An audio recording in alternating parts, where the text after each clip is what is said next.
कहानी की शुरुआत में हम ईडन नाम के एक लड़के को देखते हैं जो अपने अपार्टमेंट में सो रहा होता है। तभी उसकी आंख एक अजीब सी आवाज से खुलती है जिसे सुनकर ईडन बहुत ज्यादा घबरा जाता है और वो सीधा जाकर दरवाजे में बने एक छोटे से होल से बाहर देखने लगता है, लेकिन बाहर कोई भी नहीं होता। जिसके बाद ईडन आकर टीवी ऑन कर देता है, मगर टीवी पर सिग्नल नहीं आ रहे थे और स्क्रीन पर एक इमरजेंसी वार्निंग चल रही थी। ये देखकर ईडन को कुछ अजीब लगता है कि अचानक सिग्नल कैसे चले गए और ये इमरजेंसी वार्निंग क्यों आ रही है। वो ये सोच ही रहा होता है कि तभी उसे बाहर से लोगों के तेज चिल्लाने की आवाज आने लगती है। वो फौरन खिड़की की तरफ भागता है और जैसे ही वो अपनी बालकनी में पहुंचता है तो उसके होश उड़ जाते हैं। वो देखता है कि लोग यहाँ वहाँ भाग रहे हैं जैसे कुछ बड़ा होने जा रहा हो। ईडन को कुछ समझ नहीं आ रहा होता कि यह सब क्या चल रहा है और तभी वह देखता है कि एक हेलीकॉप्टर उसके पास वाली बिल्डिंग से टकराकर क्रैश हो गया है। यह देखकर ईडन के पैर तले जमीन खिसक जाती है और तभी उसकी नजर नीचे एक बच्ची पर पड़ती है जो भीड़ में शायद खो गई थी और अकेली खड़ी थी। ईडन उसे देखकर लोगों को उस बच्ची की मदद के लिए चिल्लाने लगता है, लेकिन अगले ही पल वो छोटी बच्ची अपने आसपास के लोगों पर हमला करना शुरू कर देती है और लोगों को काटने लगती है। ये देखकर ईडन समझ जाता है कि लोग ज़ॉम्बी बनते जा रहे हैं। डर के मारे ईडन जल्दी से बालकनी से निकलकर अपने अपार्टमेंट में घुस जाता है और तभी वहाँ एक आदमी ईडन के घर आता है, जिसे देखकर ईडन बहुत ज्यादा डर जाता है क्योंकि ईडन समझ रहा था कि यह भी ज़ॉम्बी है। दरअसल ये ईडन का पड़ोसी होता है और वह ईडन को बताता है कि डरो मत, मैं ज़ॉम्बी नहीं हूँ। वह कहता है कि मेरे सभी दोस्त ज़ॉम्बी बन गए हैं और उन्होंने मुझ पर हमला कर दिया था, लेकिन मैं उनसे खुद को बचाते हुए तुम्हारे घर में घुस गया। इसके बाद ईडन का पड़ोसी बाथरूम का पूछता है। ईडन उसे बाथरूम का रास्ता बता देता है और जब वह बाथरूम की तरफ जा रहा होता है तब ईडन उसकी गर्दन पर ज़ॉम्बी के काटने का निशान देख लेता है, जिसे देखकर ईडन समझ जाता है कि इसका पड़ोसी अब जल्द ही ज़ॉम्बी बनने वाला है। इसलिए ईडन अपनी सेफ्टी के लिए एक चाकू उठा लेता है। कुछ देर बाद ईडन का पड़ोसी बाथरूम से होकर आता है और वह ईडन के हाथ में चाकू देखकर समझ जाता है कि ईडन मुझे ज़ॉम्बी समझकर मारने वाला है। तब वह ईडन से कहता है कि देखो, मैं ज़ॉम्बी नहीं हूँ। यह कहते ही उसकी आंखें बदलने लगती हैं और यह देखकर ईडन समझ जाता है कि इस पर वायरस का असर होने लगा है। तब ईडन अपने पड़ोसी से कहता है कि मेरे घर से निकलो, नहीं तो मैं तुम्हें मार दूंगा। अब न चाहते हुए भी ईडन का पड़ोसी उसके घर से निकल जाता है। जब ईडन दरवाजे के होल से देखता है तो वहाँ मौजूद ज़ॉम्बी ईडन के पड़ोसी पर टूट पड़ते हैं। यह देखकर ईडन बहुत ज्यादा घबरा जाता है और वह जल्दी से दरवाजे को अच्छी तरह से लॉक कर देता है। कुछ देर बाद जब थोड़ी शांति होती है तो वो न्यूज रिपोर्ट सुनता है जो इस इन्फेक्शन के बारे में बता रहे होते हैं। रिपोर्टर बताती है कि यह वायरस पूरे शहर में फैल चुका है, इसलिए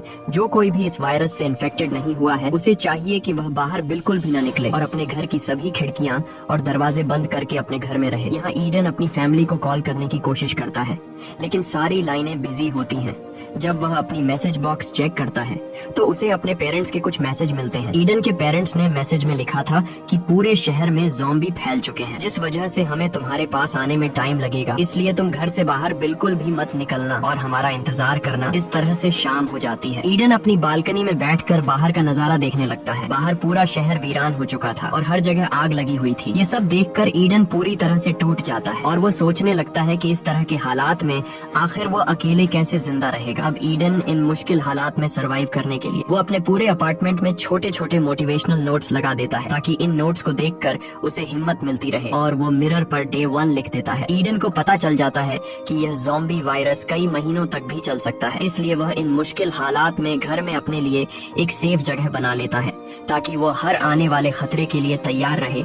इस तरह से दिन गुजरते हैं और एक हफ्ता बीत जाता है। रात को वो अपने लैपटॉप पर अपनी एक वीडियो रिकॉर्ड करता है जिसमें वह बताता है कि इस बंद अपार्टमेंट में उसके दिन कैसे गुजर रहे हैं। साथ ही वो अपने पेरेंट्स को भी कॉल करने की कोशिश करता है पर मोबाइल का सिग्नल काम नहीं कर रहा होता। वक्त के साथ साथ अब ईडन को अकेलापन महसूस होने लगता है और एक दिन जब उसे पता चलता है कि उसके किसी भी नल में पानी नहीं आ रहा है तो ये देखकर वह बहुत ज्यादा परेशान हो जाता है और ऊपर से ईडन के पास खाना भी काफी कम बचा था, इसलिए वह थोड़ा सा खाना खाकर गुजारा करने लगता है। ईडन ज़ॉम्बियों से घिरे हुए शहर के बीच में अकेला फंसा हुआ था। उसे कुछ खबर नहीं थी कि बाहर की दुनिया में क्या चल रहा है। एक दिन ईडन जब लैपटॉप में कुछ देख रहा होता है तभी उसे किसी के आहट सुनाई देती है। वो जल्दी से खुद की सेफ्टी के लिए एक बेसबॉल बैट ले लेता है और तभी हम देखते हैं कि छत में बने वेंटिलेशन के रास्ते से एक इन्फेक्टेड लड़की ईडन के अपार्टमेंट में कूद जाती है। यहाँ ईडन फौरन छिप जाता है और जब वह लड़की धीरे धीरे उसकी तरफ बढ़ रही होती है तब ईडन मौका देखकर पीछे से उस लड़की के सिर पर अटैक कर देता है जिससे उसकी वहीं पर मौत हो जाती है।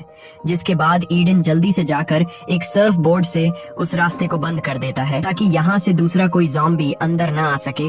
इस तरह से दिन गुजरते हैं और ईडन जैसे तैसे करके जिंदा रहने की जंग लड़ रहा होता है। एक दिन जब वह अपनी एक और रिकॉर्डिंग कर रहा होता है, उसे अपने फोन की घंटी सुनाई देती है। वो जल्दी से फोन उठा लेता है और देखता है कि उसकी माँ का एक वॉइस मैसेज आया है। उसकी माँ बताती है कि हम लोग शहर के काफी करीब आ चुके हैं और कुछ ही घंटों में तुम्हारे पास पहुँचने वाले हैं। इससे पहले कि ईडन की माँ अपनी बात पूरी कर पाती, तभी उन्हें कुछ इन्फेक्टेड लोग घेर लेते हैं। ईडन वॉइस मैसेज के आखिरी कुछ सेकंड्स में अपने माँ बाप की चीखें सुनता है और फिर मैसेज बंद हो जाता है। ये सब सुनकर ईडन समझ जाता है कि उसके पेरेंट्स अब मर चुके हैं। ईडन बहुत ज्यादा रोने लगता है क्योंकि अब उसके पास जीने की कोई वजह नहीं थी। वह एक बेसबॉल बैट उठाकर यहाँ से भागने का प्लान बनाता है। घर से बाहर निकलते ही उसे ढेर सारे इन्फेक्टेड लोग दिखाई देते हैं। तभी उसकी नजर अपने पड़ोसी पर पड़ती है जो अभी तक जिंदा था, लेकिन वह बुरी तरह से घायल था, जिस वजह से वह ईडन पर हमला नहीं कर सकता था। इसके बाद ईडन बिल्डिंग से बाहर निकलने का कोई रास्ता ढूंढने की कोशिश करता है, लेकिन उसे कोई रास्ता नहीं मिलता क्योंकि हर एक जगह ज़ॉम्बी खड़े थे, जिसे देखकर ईडन समझ जाता है कि वह इतने सारे इन्फेक्टेड लोगों के बीच यहाँ से नहीं निकल सकता। और अब जैसे ही वह अपने अपार्टमेंट की तरफ जाता है, तभी इन्फेक्टेड लोग ईडन पर हमला कर देते हैं। लेकिन ईडन जैसे तैसे करके उनसे खुद को बचाकर अपने अपार्टमेंट में घुस जाता है और फ्रिज को दरवाजे के सामने लाकर दरवाजे को अच्छी तरह से बंद कर देता है ताकि बाहर से कोई भी इन्फेक्टेड दरवाजा तोड़ न सके। अब न चाहते हुए ईडन को फिर से अपने घर में रहना पड़ता है। कई हफ्तों से घर में अकेले रहने की वजह से ईडन पूरी तरह से टूट चुका होता है। ईडन का इन हालात में जीना मुश्किल हो गया था और तभी पूरे शहर की बिजली चली जाती है। ये देखकर ईडन और भी ज्यादा गहरे सदमे में चला जाता है और वह सोचने लगता है कि अब मैं आगे की जिंदगी कैसे गुजारूंगा। न खाने पीने को कुछ है, न सिग्नल और न ही बिजली है। ये सब सोचकर ईडन अपने आप को और ज्यादा अकेला महसूस करने लगता है। इसके बाद ईडन अपनी जिंदगी से तंग आकर अपना लैपटॉप ऑन करता है और उसमें वीडियो रिकॉर्ड करने लगता है। वह कैमरे में देखकर कहता है कि आज वायरस को फैले हुए 42 डेज हो चुके हैं। वह बताता है कि मैंने जिंदा रहने के लिए सब कुछ कर लिया, लेकिन अब मैं और बर्दाश्त नहीं कर सकता। मैंने पिछले 2 दिनों से न खाना खाया है और न ही पानी पिया है। वह कहता है कि इस तरह घुट घुट कर जीने से अच्छा है कि मैं अपनी जान दे दूं। इसके बाद वह पूरे 42 दिन इस मुश्किल हालात में जीने के बाद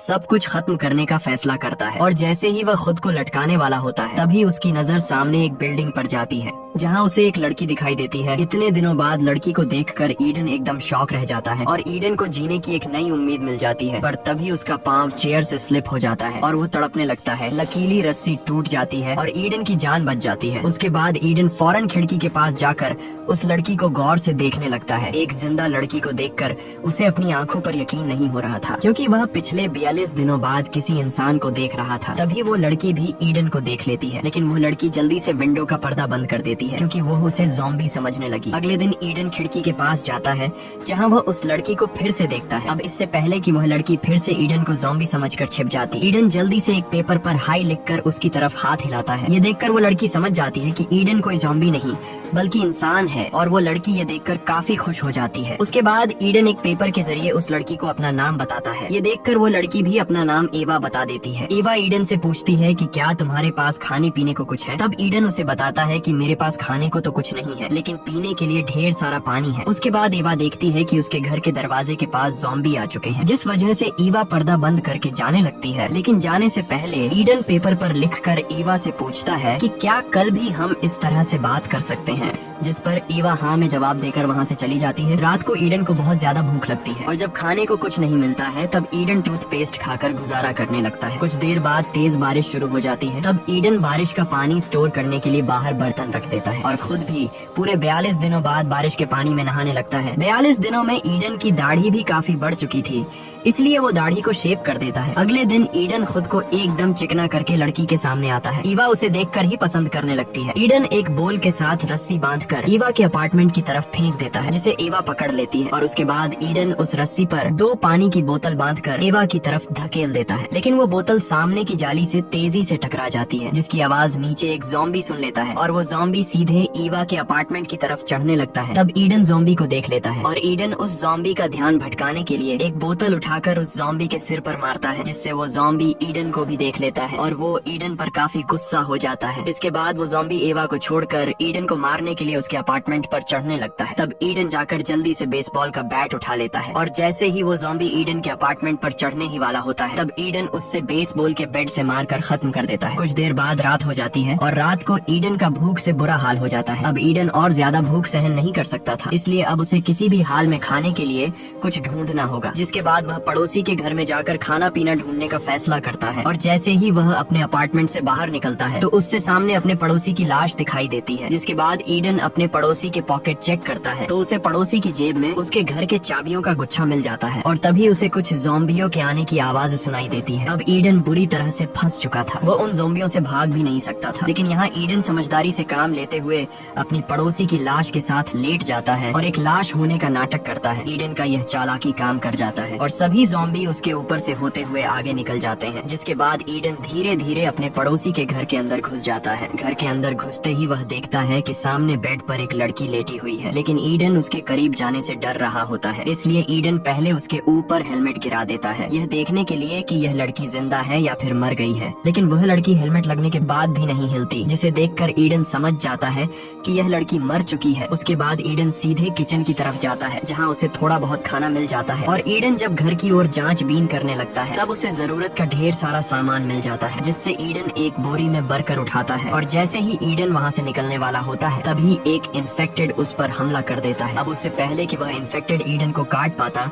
तभी ईडन एक टेबल लैंप से ज़ॉम्बी के सिर पर वार करता है, लेकिन इस वार से उस ज़ॉम्बी का ज्यादा कुछ बिगड़ नहीं पाता और अब भी वह ईडन पर हमला करने लगता है। तब ईडन आइस एक्स का इस्तेमाल करके उस इन्फेक्टेड को हमेशा के लिए खत्म कर देता है। इसके बाद जब वो बाहर निकलता है तो वो देखता है कि बाहर कई सारे ज़ॉम्बी खड़े हैं, जहां ईडन धीरे धीरे उन ज़ॉम्बी से बचते हुए अपने अपार्टमेंट में घुस जाता है। घर आते ही वो जल्दी से अपने कपड़े उतार देता है और अपनी बॉडी को चेक करने लगता है कि कहीं मुझे ज़ॉम्बी ने तो काटा नहीं है, लेकिन उसकी बॉडी पूरी तरह से सेफ थी। ये देखकर ईडन खुश हो जाता है। इसके बाद वो पड़ोसी के घर से लाए बैग को चेक करता है, जिसमें उसे 2 वॉकी टॉकी मिलती है, जिसे देखकर ईडन फैसला कर लेता है कि इनमें से एक वॉकी टॉकी वो ईवा को दे देगा ताकि ईवा मेरे साथ कांटेक्ट कर सके। इसके बाद ईडन अपने कपड़ों से एक रस्सी बनाकर बालकनी से नीचे उतरने लगता है। जैसे ही वो जमीन पर पहुंचता है ईडन चुपचाप आगे बढ़ने की कोशिश करता है। ईडन के आसपास ढेर सारे ज़ॉम्बी खड़े होते हैं। तब ईडन चुपके से एक वॉकी टॉकी ईवा के अपार्टमेंट में फेंक देता है, जिसकी आवाज इन्फेक्टेड लोग सुन लेते हैं और वो इन्फेक्टेड ईडन के पीछे लग जाते हैं। ईडन जल्दी से एक बालकनी पर चढ़कर छिप जाता है। रात का अंधेरा होने की वजह से वो ज़ॉम्बी ईडन को देख नहीं पाते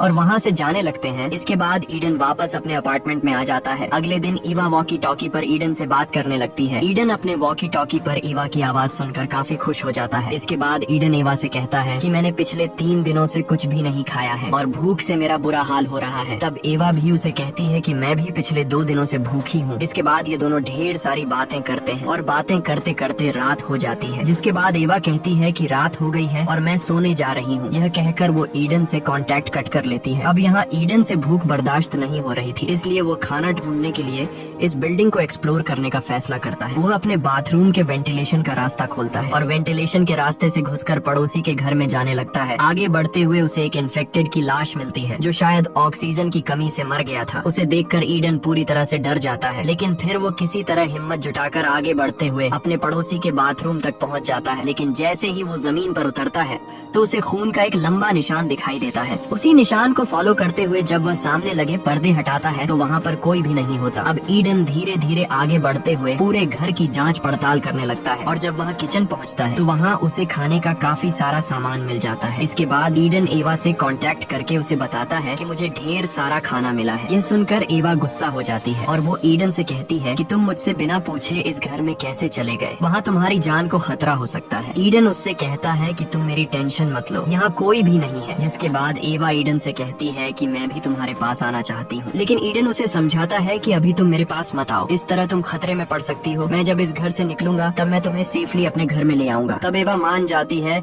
और ईडन से कहती है कि अपना ख्याल रखना। ईडन को अब खाना मिल चुका था, इसलिए वह वापस अपने अपार्टमेंट में जाने का सोचता है, पर तभी उसकी नजर सामने की दीवार में बने एक बड़े होल पर पड़ती है और जब वह उस सुरंग के करीब जाता है तो वहाँ उसे किसी के आस पास होने का एहसास होता है। ईडन जैसे ही पीछे मुड़ता है तो उसके पीछे एक बूढ़ा आदमी खड़ा होता है जिसके हाथ में एक नुकीला भाला होता है। ये दोनों एक दूसरे को देखने के बाद समझ जाते हैं कि ये दोनों ज़ॉम्बी नहीं हैं। जिसके बाद वो बूढ़ा आदमी अपना हथियार नीचे कर लेता है और वो ईडन से पूछता है कि तुम यहाँ क्या कर रहे हो, जिस पर ईडन जवाब देता है कि मैं यहाँ बस खाना ढूंढने के लिए आया था। तब वो ईडन से पूछता है कि तुम वॉकी टॉकी पर किससे बात कर रहे थे। यहाँ ईडन झूठ बोलता है कि मैं अकेले ही खुद को मोटिवेट करने के लिए बात कर रहा था। अब यहाँ वो बूढ़ा आदमी ईडन के साथ काफी अच्छे से पेश आता है और ईडन से कहता है कि तुम जितना चाहो खाना ले सकते हो। यहाँ वो बूढ़ा आदमी ईडन को प्लेट में खाने के लिए कुछ देता है। कई दिनों से भूखा होने की वजह से ईडन भी बिना कुछ सोचे समझे उसे खाने लगता है। कुछ देर बाद वो बूढ़ा आदमी ईडन से कहता है कि अलमारी से मेरे लिए एक बोतल उठा कर दो। लेकिन जैसे ही ईडन बोतल उठाने के लिए मुड़ता है तभी पीछे से वो बूढ़ा आदमी बेसबॉल के बैट से उसके सिर पर वार करता है,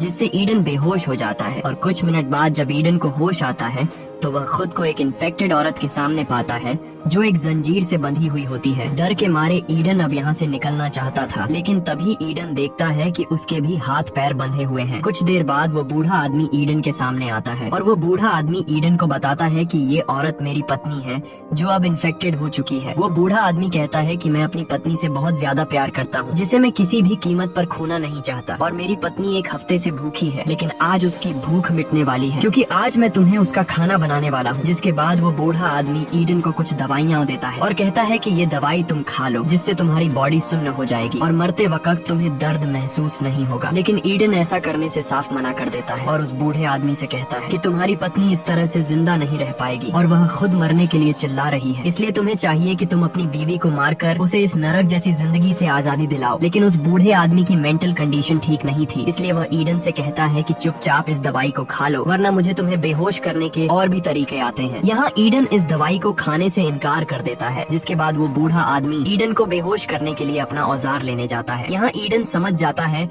कि अगर मैंने अभी कुछ नहीं किया तो जल्द ही मैं मारा जाऊंगा, इसलिए वह जैसे तैसे करके खुद को छुड़ा लेता है और दरवाजे के पीछे छिप जाता है। अब जैसे ही वो बूढ़ा आदमी ईडन को मारने के लिए आता है तब ईडन बड़ी चालाकी से उस बूढ़े आदमी को पकड़कर उसी की पत्नी के पास धकेल देता है, जिसके बाद उस बूढ़े आदमी की अपनी पत्नी उस पर हमला कर देती है और उसे काटने लगती है। यहाँ ईडन उन दोनों को अंदर छोड़कर कमरे का दरवाजा बंद कर देता है और अपना सामान पैक करके अपने अपार्टमेंट की तरफ निकल पड़ता है। तब एवा वॉकी टॉकी के जरिए उसे बताती है कि मेरे अपार्टमेंट में इन्फेक्टेड लोग घुस चुके हैं। यह सुनकर ईडन जल्दी से एवा को बचाने के लिए उसके अपार्टमेंट की तरफ जाने लगता है। ईडन जब अपने अपार्टमेंट की बालकनी पर जाता है तो उसे सामने एवा दिखाई देती है। वो देखता है कि एवा बालकनी में फंस चुकी है और उसके पास अब निकलने का कोई रास्ता नहीं बचा। अब यहाँ ईडन एवा को बचाने के लिए चादरों से बनी रस्सी का इस्तेमाल करके नीचे उतरने की कोशिश में नीचे गिर जाता है और तभी एक इन्फेक्टेड उस पर हमला करने के लिए उसकी तरफ दौड़ता है। अब ईडन खुद को बचाने के लिए शॉटगन उठाकर उस इन्फेक्टेड को मार देता है,